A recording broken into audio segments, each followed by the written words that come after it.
এই মাঠে আমি প্রতিতনিক 140 টাকা চাঁদা দেই। আমি 140 টাকা চাঁদা দেই। ভোটের রাত্রে আমার গাড়ি ঘুরে ফেলছে তারা, কিন্তু আমি এখন পর্যন্ত 3 সংগঠনের কাছে আমি তাদের কাছে কোনো বিচার পাই নাই। চাঁদাবাজের আস্তানা এই বাংলায় হবে না, ভেঙে দাও গুড়িয়ে দাও চাঁদাবাজের আস্তানা। আমরা পরিবহন ব্যবসায়ী, আমরা পরিবহন ব্যবসা করি। আমি ড্রাইভার ছিলাম, আমি এখন ট্রাক ব্যবসা করি। সাইডে আমার স্ট্যান্ড। আমরা আমাদেরকে আমাদের যে মন্ত্রী সমঝোতার মাধ্যমে যে চাঁদার কথা বলেছেন, আমি ওনার বলা হয়তো ঠিক হয় নাই, এটা বলবো যে যে সমঝোতার মাধ্যমে তেরান তহবিল নামে যে চাঁদা, আমি তাকে আহ্বান করব প্রত্যেক জায়গা থেকে তেরান তহবিল নামে যে সংগঠনগুলো আছে এগুলো বন্ধ করে দাও। তেরান তহবিল নামে সংগঠনগুলো বন্ধ করে দাও।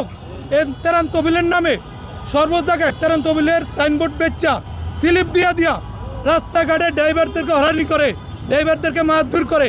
একটা ড্রাইভার তেজগাঁও থেকে যদি টাঙ্গাইল যায়, সে একজন লোক আর 5-7 জন লোক আইসা যদি বলে আমাকে 500 টাকা দেন, তখন কি এটা সমঝোতা হলো? তখন সে মায়ের ভয়ে, পিটার ভয়ে তো তখন তাকে এই টাকা দিতে বাধ্য হয়, চাঁদা দিতে বাধ্য হয়। এটা কি সমঝোতা? এটা সমঝোতা না, এটা চাঁদা। এই চাঁদা বন্ধ করা হোক। আমি চাই পরিবহন সেক্টরে বাংলাদেশের সর্বশ্রেষ্ঠ চাঁদাবাজি হলো পরিবহন সেক্টরে। পরিবহন সেক্টর যেখানে যায়, পরিবহন ট্রাক, বাস, মিনি বাস, সিএনজি থেকে প্রত্যেক সেকশনে চাঁদাবাজি হয়। সকল জায়গায় এই চাঁদাবাজিগুলো বন্ধ হোক এবং তেরান তহবিল নামে এই সংগঠনগুলো বন্ধ করে দাও। এগুলা দিয়া কোনো সদস্যের উপকার হয় না।